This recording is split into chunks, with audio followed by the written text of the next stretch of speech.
de voir ces gens qui ont mon âge être confrontés à une réalité difficile, violente. Ils passent des nuits à pas dormir à cause des missiles qui leur tombent dessus.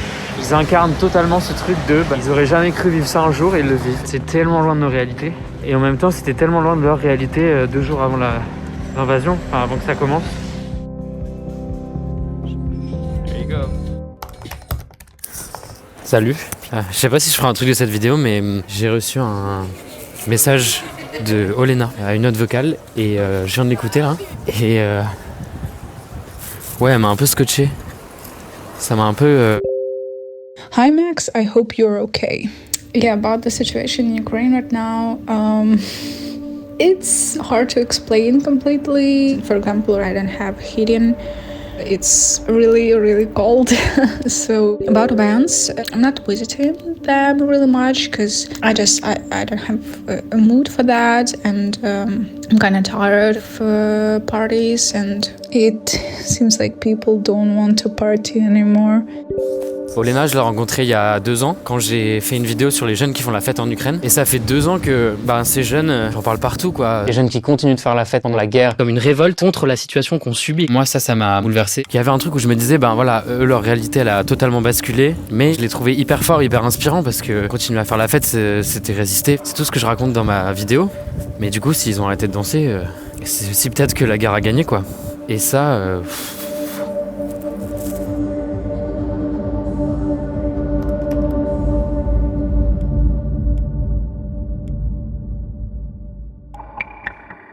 Vous l'avez compris, cette vidéo est donc une suite. Je vais retourner voir les mêmes personnes avec qui j'avais passé du temps il y a 2 ans.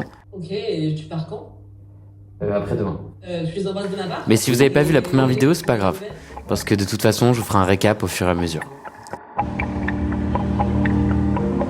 Le trajet change pas beaucoup. Je passe d'abord par la Pologne. Ensuite, je prends un train à la frontière entre la Pologne et l'Ukraine pour aller jusqu'à Kiev, qui dure quasiment 10, 11, 12 heures, ça dépend. J'ai un message comme quoi il n'y a plus d'électricité ni de chauffage et ils annoncent moins 15, moins 20. Et il y a commencé à avoir des attaques sur les infrastructures ferroviaires aussi. Ça, c'est nouveau. Il y a un train qui a été bombardé là il y a quelques jours. Donc voilà.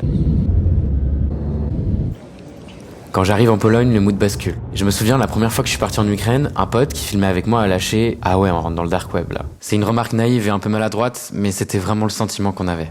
À la dernière gare avant la frontière, tu le sens. Tu passes dans une autre dimension. Parce que là, de l'autre côté, il y a la guerre. Je me retrouve donc à chaque fois au même point de passage. Et à chaque fois, c'est une ambiance complètement différente. Là, on est en plein cœur de l'hiver, il y a de la neige. Partout, c'est désert parce que je suis assez en retard. Et il commence déjà à faire très très froid.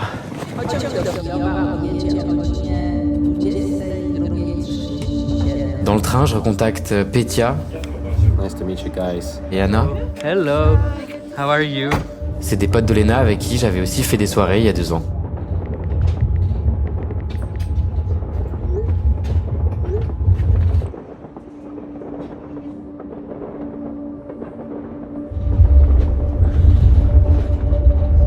L'Ukraine qui entre demain dans sa 5e année de guerre, épuisée par les assauts. 4 ans, jour pour jour, la Russie... Et en essayant de m'endormir, je pense à un truc. Je me rends compte que ça fait 4 ans que cette guerre a commencé. Je me souviens très bien du jour où ça s'est déclenché. J'étais en stage, personne bossait au bureau, on regardait tous les infos. En sortant du taf, j'avais été à un rassemblement à Paris. On était tous sidérés. On avait du mal à croire que la guerre revenait en Europe. Ma grand-mère m'a appelé, choquée, parce que tout ça l'a replongée dans une époque qu'elle ne pensait jamais recroiser. Son enfance pendant la Seconde Guerre mondiale.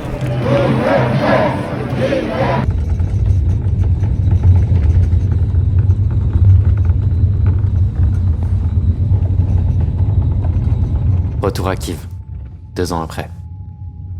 Ah, et d'ailleurs, vous m'entendrez jamais dire Kiev, parce que Kiev c'est la prononciation russe, et Kiev c'est la version ukrainienne.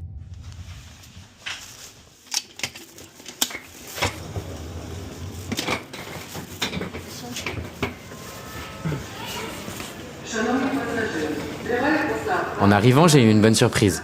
Olena m'a dit qu'elle m'attendait sur le quai. Olena, pour vous expliquer un peu, c'est elle. Celle qui m'a envoyé la note vocale. À la base, elle vient de Kremenchuk, une ville industrielle de province plus à l'est du pays. Mais elle a déménagé à Kiev quelques mois avant le début de la guerre, en espérant y trouver plus d'opportunités pour son taf, parce qu'en vrai elle était attirée par le côté grande ville. En arrivant, elle est devenue DJ, et depuis le début du conflit, elle mixe dans les soirées. Elle sort pas mal aussi, parce que pour elle, We have to dance, we have to go to the parties because this is like our way to keep moving. on avait passé pas mal de temps ensemble il y a 2 ans, alors la retrouver me fait vraiment plaisir. Hello. How are you? Merci. How are you? On a été interrompus. 12 drones kamikazes sont en approche, donc on doit sortir de la gare, qui est une cible potentielle. On commande un Uber juste devant, et on l'attend dehors, dans le froid. Et c'est là que ça me frappe. Je crois que j'avais encore jamais connu un tel froid. Il fait -16, des drones arrivent. Bienvenue en Ukraine. Bon, je viens d'arriver au Airbnb, mais il n'y a pas de chauffage. Première différence avec il y a 2 ans. Mais normalement, ils m'ont dit que je devais revoir l'électricité cet après-midi. Donc le chauffage. Je me pose un peu et j'en profite pour regarder les instas des boîtes où j'avais été il y a 2 ans. Les comptes sont actifs et il y a même des soirées de prévues. Donc je me fais mon petit programme. J'en profite pour passer 2-3 appels. Et maintenant que l'alerte est levée, j'ai qu'une envie, c'est d'aller en ville. Let's go. Parce qu'aussi paradoxal que ça puisse paraître, j'adore cet endroit.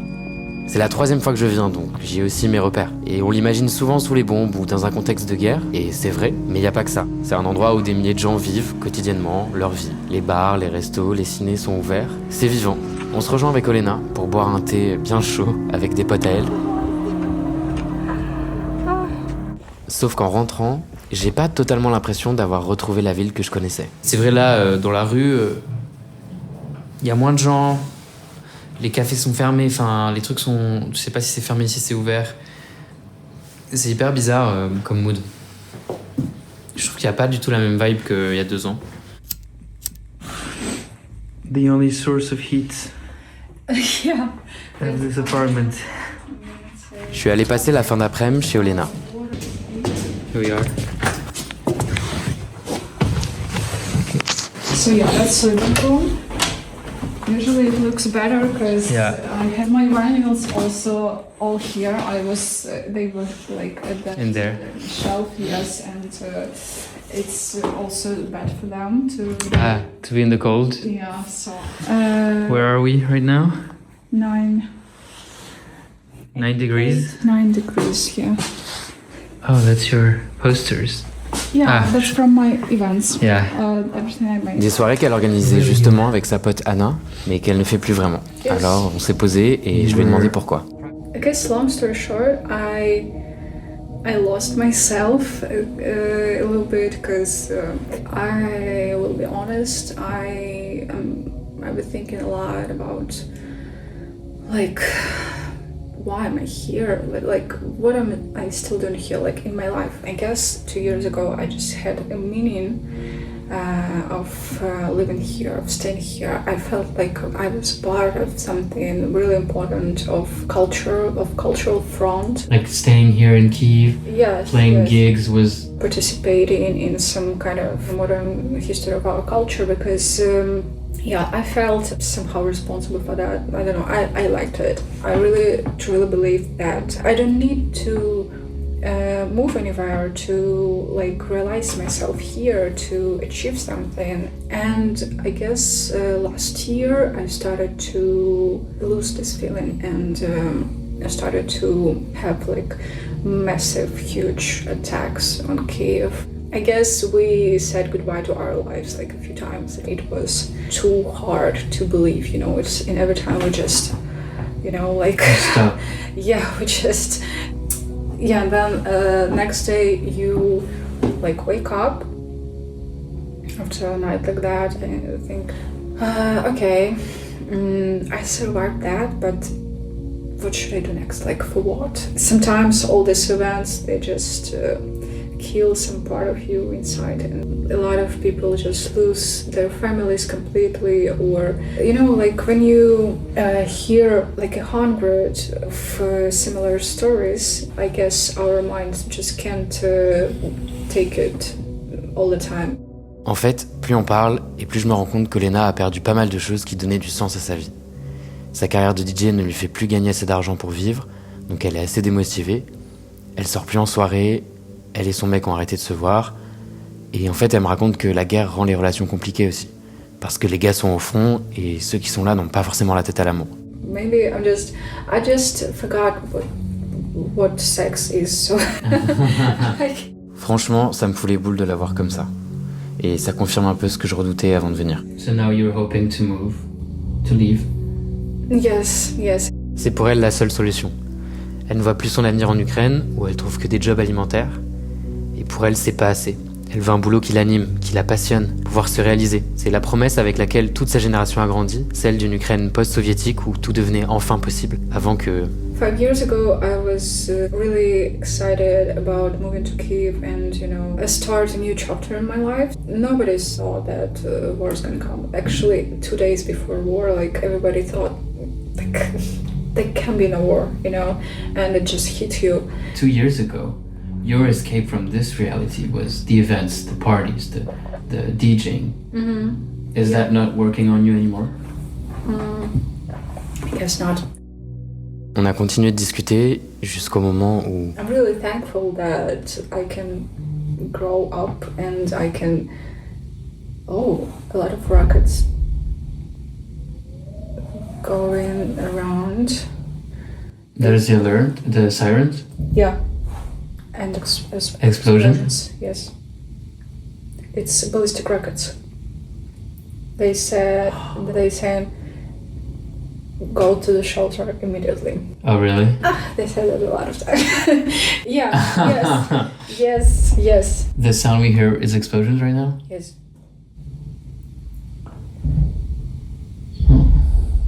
Mm-hmm.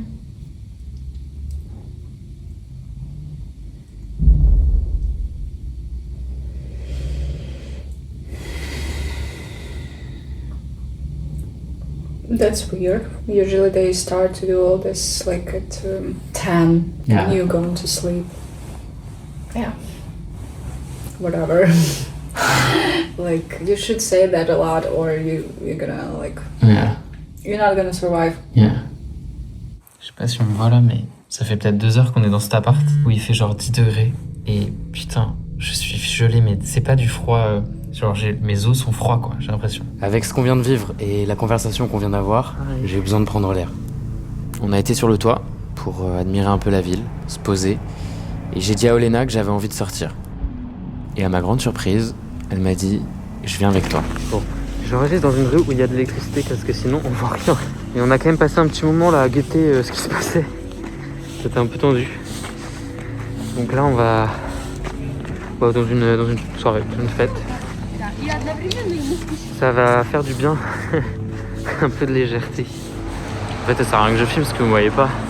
Il y a un truc qui me frappe, le noir. Il y a peu d'endroits qui ont de l'électricité et je peux vous dire que voir une capitale plongée dans l'obscurité, ça fait bizarre. Surtout en comparaison avec comment c'était il y a 2 ans.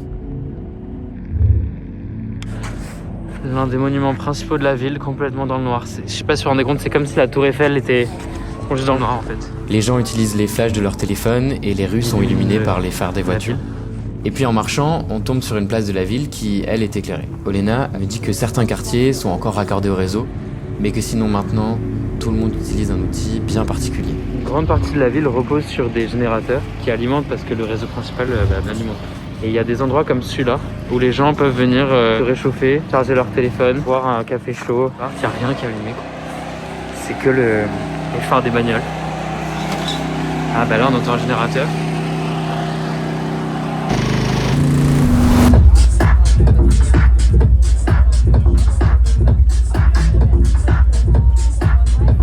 Donc là autour de moi il y a tout qui est éteint. Genre il n'y a pas de... très peu de lumière dans toute la ville. Sauf ici, qui est une boîte qui s'appelle Abo. À ma grande surprise, il y a quand même pas mal de monde. Et en même temps, pas étonnant, après l'après-midi qu'on a passé. Je vois Olena, contente de retrouver des potes, ça a l'air de lui faire du bien. Et en fait, à moi aussi.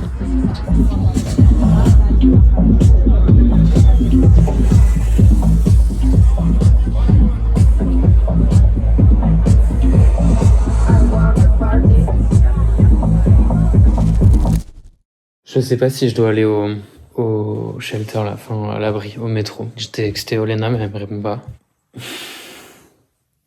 En gros, là, je me suis réveillé. Il est 3h. Et il y a, je sais pas, des missiles balistiques.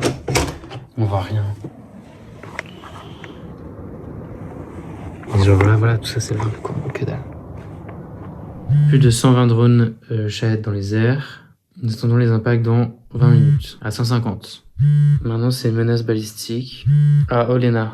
It's becoming really dangerous tonight. Lot of drones and rockets. Super.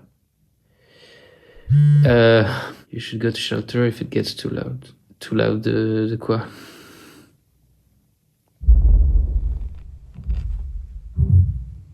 Je sais pas, genre là, je suis dans un appart normal, dans un Airbnb, quoi. Genre, ça a pas du tout l'image de la guerre qu'on a dans notre tête, quoi. Des trucs détruits, insalubres et tout. Non, je pourrais être n'importe où, en vrai. Je peux être à Paris, je peux être à Madrid, on sait pas. Enfin, je pense que je vais faire comme les Ukrainiens, je vais me coucher et attendre que ça passe, quoi. Et c'est passé. Alors là, je vais retrouver Joseph, un journaliste qui est basé ici, que je connais depuis un petit moment maintenant. On a passé une nuit un peu compliquée. On devait se voir plus tôt ce matin et en fait, il n'était pas réveillé. Ça va, mec? Donc on est chez NPR. Ouais, National Public Radio. Parce qu'en fait, mon épouse a travaillé pour eux au Ouais. début de la guerre. Ouais. Et en fait, notre appartement s'était plus ou moins... pas explosé, mais presque. Ok. Et du coup, on a décidé de lâcher l'appartement. Ah, attention, le chat. Ah mince. Attends, je ferme. Allez vite. Très vite. Elle a eu son appartement qui a des dégâts des eaux à cause du froid. D'accord. Halloumi? Tu veux un café? Avec grand plaisir, ouais. Ok. Mais ouais, moi ça va, je suis arrivé hier matin. C'est la deuxième fois, troisième fois que tu es là? Troisième, ouais. Troisième. Bon, là, c'est le moment où on se pose 2 minutes pour comprendre un peu où en est la situation actuelle. Et il n'y a pas mieux que Joseph pour nous l'expliquer. Parce que là, si on doit faire un point, aujourd'hui, on est le combien? Le 6, le 7 février? 7 février, ouais. Où est-ce qu'on en est de cette guerre? De 2022 à 2023, on a vraiment eu la guerre classique des tranchées, des grandes lignes, etc. Aujourd'hui, on est vraiment ce que j'appelle la guerre du gruyère. C'est que le front, c'est un gruyère total, où il y a des petites poches ukrainiennes à droite et à gauche. Parfois, il y a des Russes en avant, des Russes en arrière. C'est ce qu'on appelle la zone grise. On est vraiment sur des fronts gelés. Ça avance plus le front. Du coup, on est sur une guerre de l'arrière. Tape l'arrière. Donc les citoyens, tu vois, cette nuit, ils ont lancé je sais pas combien de drones. Quel est leur intérêt de faire ça? C'est les infrastructures énergétiques, c'est épuiser la population au bout de 4 ans. C'est tout. C'est tout. Qu'est-ce qui s'est passé cette nuit, par exemple? Ils ont tapé des infrastructures. En gros, en ce moment, ils se concentrent énormément sur les sous-stations nucléaires. Ce qui permet de faire le lien entre une centrale nucléaire et la ville. Il y a une tentative de casser l'économie ukrainienne parce que bon, voilà, genre, t'as plus d'électricité. Derrière moi, là, c'est une tente où les gens ils peuvent se réchauffer, charger leur tel, surtout en vrai, boire du thé chaud. Et là, on discutait avec des gens qui disaient que ça faisait 21 jours qu'ils n'avaient pas d'électricité, pas de chauffage. Et donc tous les jours, ils venaient ici dans cette tente-là. Et il y en a partout dans la ville. Les pauvres grands-mères et grands-pères avec des retraites de 50-60 euros par mois qui sont dans leur appartement sans chauffage et qui sont en train de mourir. Donc c'est ces personnes-là qui vont être le plus impactées. Bon, la jeunesse, elle tient quoi. Les personnes actives, elles tiennent. Elle tient physiquement. Physiquement. Mentalement, c'est... Mentalement, bon, tout le monde est sous antidépresseurs ici. Enfin, moi, je connais très peu de gens qui... moi, je suis pas sous antidépresseurs, etc. Mais moi, ça fait 4 ans de guerre, j'en peux plus, tu vois. C'est vraiment, genre, à un moment, t'as ton cerveau qui lâche, quoi. Notamment à cause des bombardements. Mais il m'a dit un truc intéressant. Finalement, c'est pas tant l'inquiétude de se prendre un drone qui rend fou, mais c'est surtout le manque de sommeil, entre les sirènes et le bruit des drones. Moi, l'expérience que j'en ai faite hier, mais comment est-ce que les gens, typiquement, ils sont chez eux? En fait, comment ça se passe? t'as plein d'applications Telegram que je peux te montrer. Voilà, comme vous voyez, aujourd'hui, il y a eu beaucoup de trucs. Ouais, voilà. Ils updatent la trajectoire des drones. Ah oui, c'est ça. Donc là, t'as la trajectoire des drones. Donc ça, c'est bien. Après... Et qui gère ça? J'essaye de faire un reportage sur eux. Sauf que personne ne me répond. Et je trouve que c'est un... Parce que c'est pas le gouvernement qui gère ça. Non, c'est des mecs... je sais pas, en fait, pour être honnête, j'ai aucune idée de qui fait ça. C'est peut-être des gars des systèmes de défense anti-aérien. Ouais. Qui est en position de force ou de faiblesse? Enfin, tu vois, à quelle étape du conflit on est là? Bon, les Russes seront toujours en position de force. Ouais, 3 fois plus de population que les Ukrainiens. Donc, la prochaine étape, c'est une montée en puissance de l'arsenal russe. Avant, on prenait 3 à 4 missiles par mois sur Kiev. Aujourd'hui, on s'en prend quoi, à peu près 200 missiles. En gros, ce qui se passe, c'est qu'il y a 3 fronts. Il y a le front diplomatique, il y a le front militaire, et puis il y a le front économique / arrière. Dans les 3, l'Ukraine est dans une mauvaise position, mais sur les 3, elle tient. On est sorti manger un bout et on a atterri dans un fast-food ouvert grâce à un générateur. Mais en mangeant, je m'arrête pas de penser à la phrase de Joseph sur les antidépresseurs. Je me souviens d'une conversation que j'ai eue avec Petya, l'autre DJ avec qui j'avais passé du temps il y a 2 ans. Il disait que tant qu'il y avait les soirées, il n'avait pas besoin d'en prendre. On était quelques jours avant ses 25 ans, l'âge de la mobilisation ici. Quand je l'ai rencontré, il tournait beaucoup à Kiev. Il faisait partie de ceux qui définissaient l'identité du son électro-ukrainien. Mais quand je l'ai vu, il était tendu. On a discuté ensemble pendant un long moment devant un club, et cette discussion fait probablement partie des plus marquantes de ma vie. Et je sais que vous aussi, ces mots vous avez retourné. Live your fucking best life. It's the best you can do because you never know what is going to happen tomorrow. I'm fucking sure that you still have reasons to struggle. I wasn't on your place. But please don't wait until the war is gonna start. Make your best to live your best life right now. Right now, guys. Please don't leave us. Because, damn, I also wanna live my fucking life. Et en pensant à lui, je me rends compte qu'il m'a toujours pas répondu. Je renvoie un message.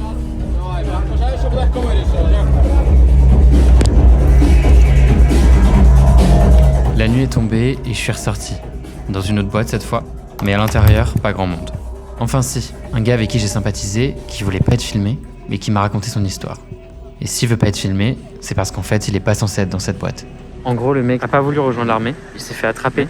On peut m'expliquer qu'il y a quand même la police ou des recruteurs, j'ai pas trop compris, qui tournaient et qui de temps en temps demandaient aux gars leurs papiers. Il a été envoyé dans un camp d'entraînement, sauf qu'en fait il s'est échappé du camp. Du coup il vit caché ici. Je disais mais ça va et tout, il me dit bah ouais, tous les mecs, on a un poids tellement lourd à porter sur nos épaules et en même temps comparé à ceux qui sont sur le front c'est que dalle, mais voilà, il osait pas trop se plaindre. Et c'est hyper compliqué de porter un jugement là-dessus parce que forcément l'Ukraine a besoin de monde sur le terrain et en même temps qu'est-ce que tu fais du libre arbitre, des droits de l'homme quoi. Il me dit bah j'ai juste pas envie de tuer des gens en fait. J'en ai l'électricité de fou. Alors je suis un peu en retard par rapport au couvre-feu. Ce soir-là, il n'y a pas eu de coupure d'électricité ni même de bombardement. Alors le réveil était plus agréable. Je suis allé me balader, prendre l'air, profiter un peu de cette ville. D'ailleurs, je voulais vous la montrer à travers mes lunettes qui filment et que j'ai achetées pour l'occasion. Mais au bout d'1 minute, la batterie est morte. Il fait quand même moins 20 dehors en fait.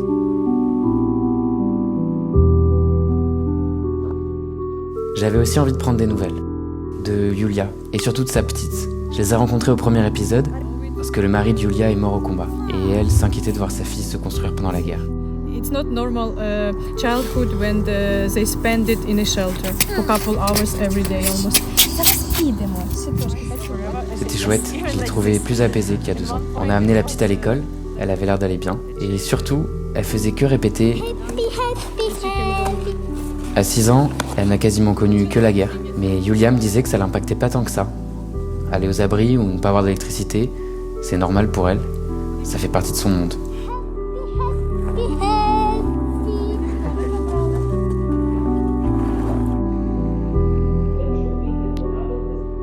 Je suis allé dans un resto, où maintenant il y a une petite subtilité sur la carte. Seuls les plats avec ces emojis sont dispo quand il n'y a pas d'électricité. D'ailleurs, en parlant de bouffe, Olena me disait que depuis la guerre, les gens s'en foutaient un peu de ce qu'ils mangeaient. What were you saying about food and not giving a fuck about what you're eating anymore? There you go. Comme la vie peut s'arrêter du jour au lendemain, les gens ont tendance à rechercher plus de gratification immédiate, alors les régimes et les restrictions servent plus à grand chose et on n'est pas à un burger près. Je sors d'un café où je me suis mis pour bosser un peu au chaud. Il y avait à côté de moi un couple trop mignon. Le mec m'a dit juste un truc, il m'a dit « She's the reason why I don't take antidepressants ». C'est la raison pour laquelle je prends pas d'antidépresseurs. Et ça dénote pas mal avec ce que j'ai entendu ailleurs, ou même Olena qui me disait que c'était hyper dur de construire une relation dans un contexte de guerre parce que pour se projeter dans l'avenir c'est très compliqué. T'as l'impression que chaque jour peut être ton dernier, donc en fait est-ce que t'as vraiment envie de t'engager dans quelque chose? Pas forcément. Et puis au-delà de ça, en termes très pratiques, pour les relations hétéro, les mecs sont pas là. Et ça peut entraîner plutôt des rencontres rapides, pas suivies coup d'un soir, voire même le pousser à l'extrême. C'est un truc de recherche de plaisir instantané et non suivi quoi. Et en même temps, ceux qui sont en couple quand même, ça a l'air d'être un putain de pilier quand même pour survivre à tout ça et passer outre et essayer d'avancer quand même malgré tout quoi.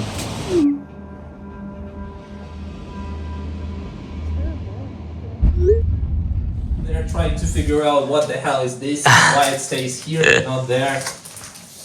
Yeah. What is this? It is. Made in Rotterdam. Yeah, it's like Dutch. J'ai retrouvé Petya. Et en effet, il est dans une situation un peu compliquée. Je lui ai demandé ce qui se passait, mais au début, il tournait un peu autour du pot. I forgot this word. What word? So it's like the text that goes before the story into the book.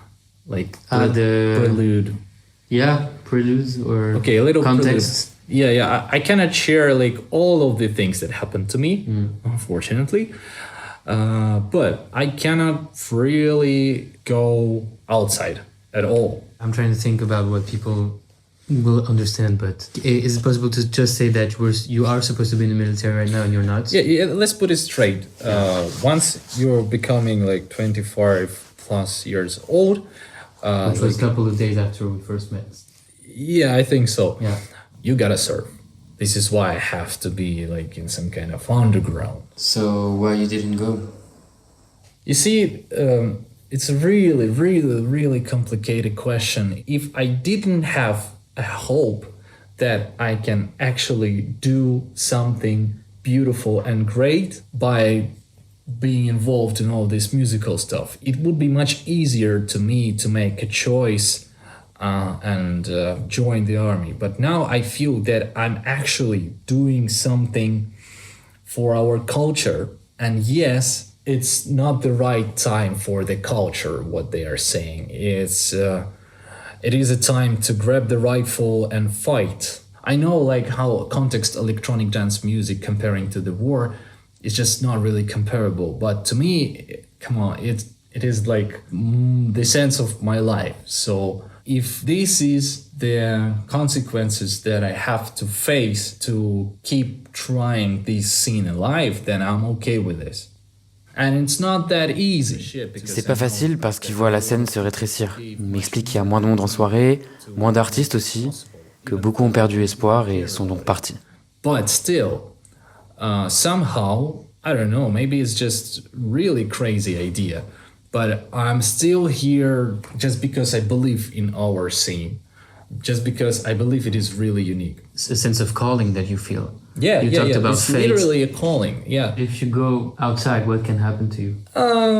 If I face the police or something, I either go to the jail or I would force to the particular brigade used to foresee like the most hot spots on the front line. Alors il ne sort jamais de là où il est, sauf pour une chose, aller mixer dans les soirées. Yeah, not fun. Et à cette pression s'ajoute un poids supplémentaire. Je vois qu'il a honte, qu'il culpabilise et qu'il a du mal à en parler. Et il m'explique que le discours politique, médiatique et sociétal est fait aujourd'hui pour que les gars comme lui culpabilisent de ce choix qui est déjà difficile à faire. You said everything is made to make you feel ashamed. Are you? Yeah. Like, it's really hard to speak about because while I'm speaking about it, I'm still thinking maybe I should be among them. I don't know. Is it a braveness or what? It's really hard, and yeah. How do you feel about having to make such choice today at like 26-year-old? I'm feeling pissed. I want to live my life, you know? But it is what it is.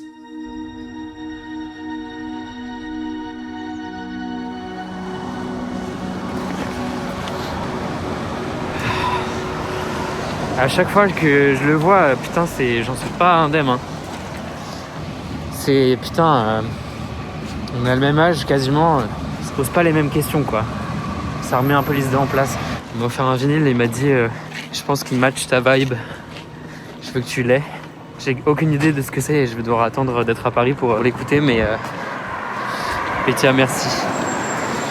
De voir ces gens qui ont mon âge être confrontés à des choix horribles, être confrontés à une réalité difficile, violente. Ils incarnent totalement ce truc de, voilà, ils auraient jamais cru vivre ça un jour et ils le vivent. Tout ce qu'ils me racontent, c'est tellement loin de nos réalités. Et en même temps, c'était tellement loin de leur réalité 2 jours avant l'invasion, enfin avant que ça commence. Olena m'a écrit quand j'étais chez Petya. Et je suis étonné, mais elle me propose de sortir ce soir. Et en allant la voir, je pense à l'ironie de la situation parce que il y a une info que je vous ai pas donnée, mais Petya et Olena sont sortis ensemble pendant un temps. C'est lui, le gars qu'elle a arrêté de voir.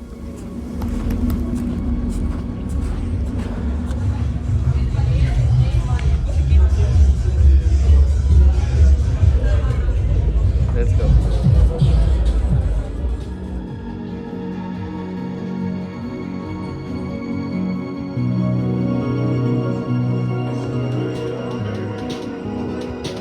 Et voilà Anna, derrière les platines. Je suis trop content de la voir. L'ambiance est incroyable, le son est bon, les Kiev Mule aussi. Ouais, parce qu'ici, plus question de parler de Moscow Mule. Alors je range mon iPhone dans ma poche pour profiter à 100%.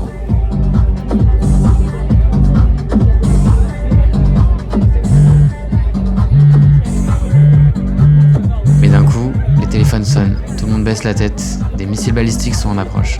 Et tout le monde relève la tête, range son téléphone, comme si de rien n'était. On est en extérieur, je lève la tête moi, et je vois le ciel. Personne ne réagit, tout le monde continue. Et un truc se débranche dans mon cerveau. Je deviens comme eux. Je ressens plus la peur ni le danger, et je me dis tant pis, ce qui arrivera arrivera. Particulier comme sensation, mais aussi franchement libérateur.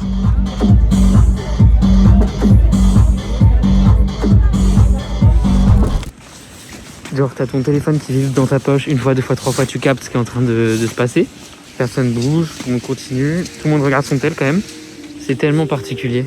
C'est assez jouissif d'une certaine manière, genre il y a un truc qui porte du coup d'être en mode on est là, on célèbre la vie et tout.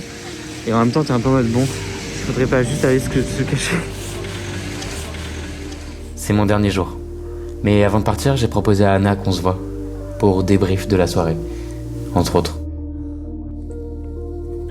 As a warning, I'm gonna clap my hands to like sync. I don't know if you remember, but last time I did this and you guys got scared, so. Sorry, it was so brutal. You're afraid of loud noises right now, so. Okay, good now. There's a sirens. Yes, it is. Last night when you were playing, there was also like a bunch of ballistic missile, whatever. Seeing you all dance and party, and it's very inspiring in a way. And also I'm like, who are these crazy people, you know? Yeah. So it's a mixed feelings, but it's very... For me, it's also a very mixed feeling when you feel a lot of things at once, both fear and inspiration at the same time, because of these circumstances that we live in. It gives more meaning. Yeah, it's like exaggerates everything bad and everything good as well. I'm okay. I would say that most of the time, of course, when I read the news every day, it's like it hurts so much. But mostly I have my dog, she saves a lot of mental health for me. So, okay, your dog makes you feel better, that we understood. But are you still like seeing your own future here?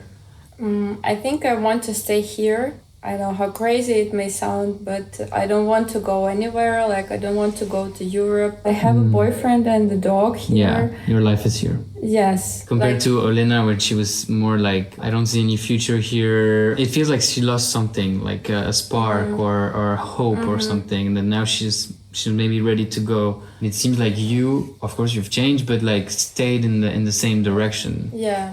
I still find the meaning in going to the parties, in playing music, just because for me it feels, I find inspiration, I find the will to live, to continue, share something with people, but I kind of found a way to adapt to it. Then we will be late for the dinner. Okay. In a way, we're very lucky in France because we don't experience what you guys experience, but something feels like in the near future, something's gonna turn to shit in a way. I don't know if it's like... Yeah, the world is coming to like some crazy place, I don't know. And I don't know what's it gonna be, if it's gonna be military, if it's gonna be political shit, if it's gonna be climate, economy, like, but it feels like the shift in your reality that you've known it feels like we're gonna know as well this shift. And so me coming here also is a way to try to understand how you guys cope with that. How do you still live your lives, and how do you still love, and how do you still party, and how do you still fuck, how do you still make money or whatever, so we can also mentally get ready in a way. Привітик. Да, збираємося, ми зараз визиваємо вже таксі. Il y a une différence entre les deux. Anna se raccroche à sa vie, à son mec, à son travail, aux soirées. Quand Olena, elle a plus de repères. Comparé à Petya aussi qui, même s'il est dans une situation compliquée, bah au moins il sait pourquoi il est là. Il a un sens à sa vie. Les soirées, la fête, la musique. Olena, elle a plus ça. En tout cas, pour l'instant.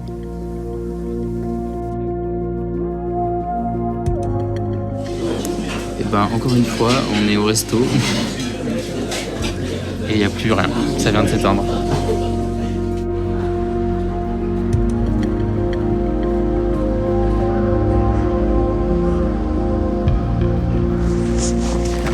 Sur le point de rentrer dans quelques heures en France. J'espère que la réalité ici vous semble un peu plus compréhensible, ou qu'en tout cas vous avez pu vous immerger un peu dans ce qui se passe ici et dans les questionnements que les gens ont. Et j'espère juste une chose, c'est que la prochaine fois que je vienne, ce soit pour faire la fête et célébrer la fin de tout ça. Prenez soin de vous.